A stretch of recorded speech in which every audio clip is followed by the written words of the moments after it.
You know, people always say your home is your castle, but they forget to mention that sometimes there's a self-appointed queen sitting just across the street waiting for you to drop a single pebble in her moat.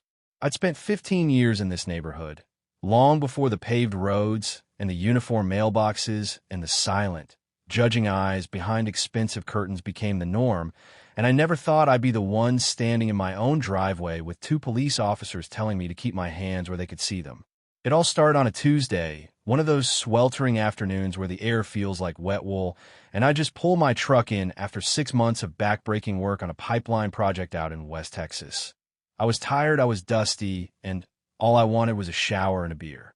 But before I could even kill the engine, I saw her, Evelyn Vance, the president of the Silver Oaks Homeowners Association, marching toward me with a clipboard tucked under her arm like a tactical weapon and those oversized designer sunglasses reflecting the sun like twin mirrors.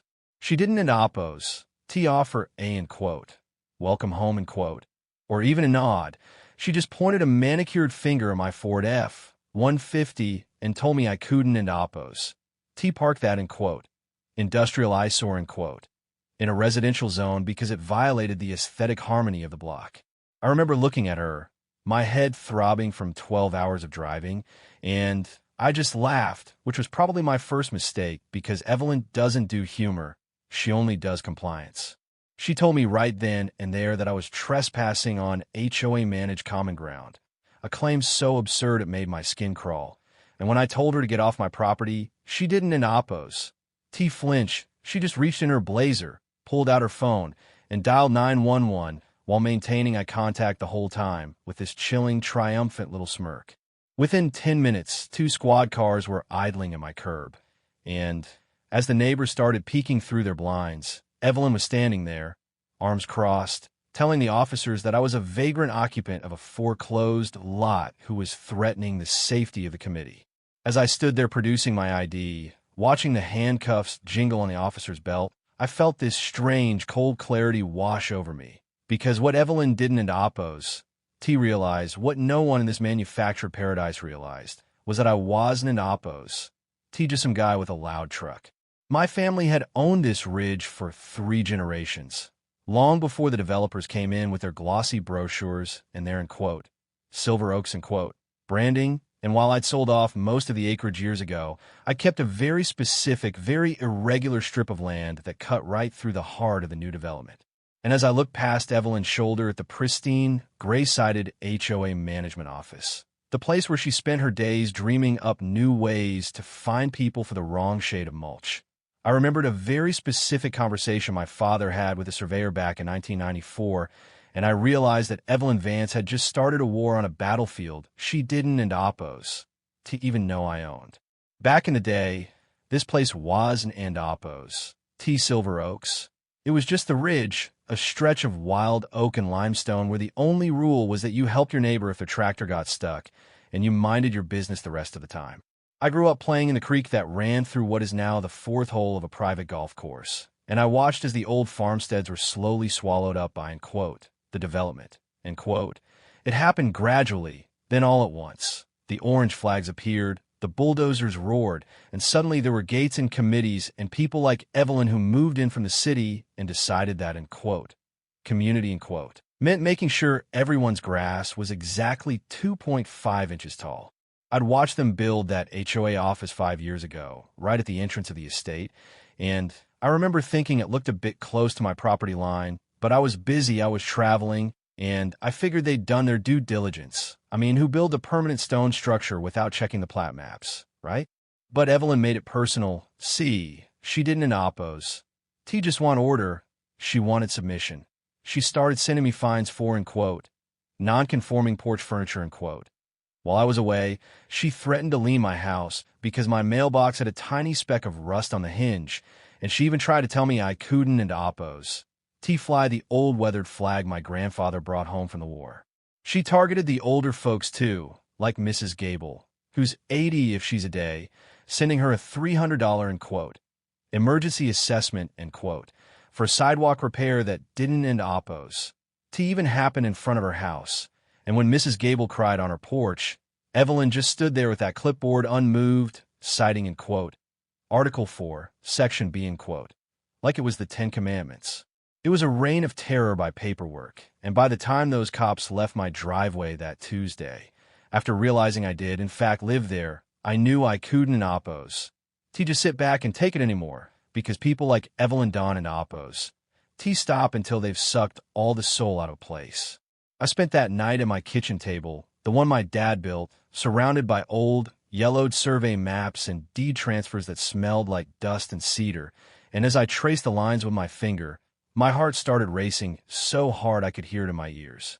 I saw the coordinates, the old iron pins marked in the 50s, and the way the property line jagged out in V shape right where the entrance road met the clubhouse.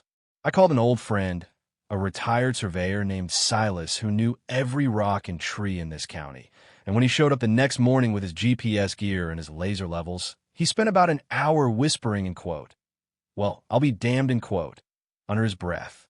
We spent the day staking it out, driving bright pink flags into the manicured lawn of the HOA office. And as we moved closer to the building, Silas looked at his screen, then at the stone foundation, then back at the screen, and he just whistled. Kid, he said, wiping sweat from his brow, unless the earth shifted 6 feet to the left last night, the entire back half of their headquarters, the boardroom, the file room, even Evelyn's fancy corner office, is sitting squarely on your dirt, The beauty of it was that I didn't oppose, say a word to her.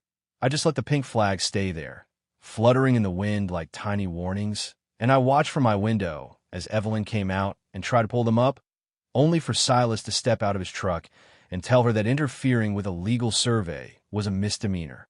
She looked like she'd swallowed a lemon, her face turning this mottled shade of purple as she screamed about, unauthorized activity, lawsuits, but I just sat on my porch, sipping a coffee, and gave her a little wave with 2 fingers. Over the next week, I watched the panic set in. I saw her through the glass windows of that office, pacing back and forth, holding frantic meetings with the rest of the board, and I knew she was realizing that the foundation of her little kingdom was literally built on sand she didn't oppose. The escalation was predictable because a cornered animal always bites. She tried to have my truck towed for, abandonment, even though I drove it every day, and she sent me a, notice of intent to sue, for emotional distress and harassment. She even went to the local bank and tried to claim there was a title dispute on my home to get my credit line flagged, but I was 3 steps ahead of her by then, having already filed the updated survey with the county clerk and sent a formal, notice of trespass, to the HOA's legal counsel. The tension in the neighborhood was so thick you could cut it with a knife. People stopped talking when I walked by, but I saw the looks in their eyes, this flickering hope that maybe, just maybe, someone was finally going to take the Queen of Silver Oaks off her throne. The climax came at the annual General Assembly, held in the very boardroom that I now knew was legally part of my backyard, and the place was packed to the rafters with homeowners who were tired of being bullied. Evelyn was up at the podium, looking frantic but trying to maintain that ironclad composure, and she started the meeting by announcing that the board was considering, eminent domain, actions against, uncooperative elements, in the community. She was looking right at me when she said it. I waited until the floor was open for comments, and then I stood up, walked to the front, and laid a stack of certified documents on the table that made a sound like a guillotine dropping. I didn't oppose. Shout, I didn't oppose. Even raise my voice. I just told the room that according to the original 1954 plat, the very chair Evelyn was sitting in was currently trespassing on my private property, and as the gasps rippled through the crowd, I handed her a, notice to vacate or demolish, within 30 days. The silence that followed was the loudest thing I've ever heard.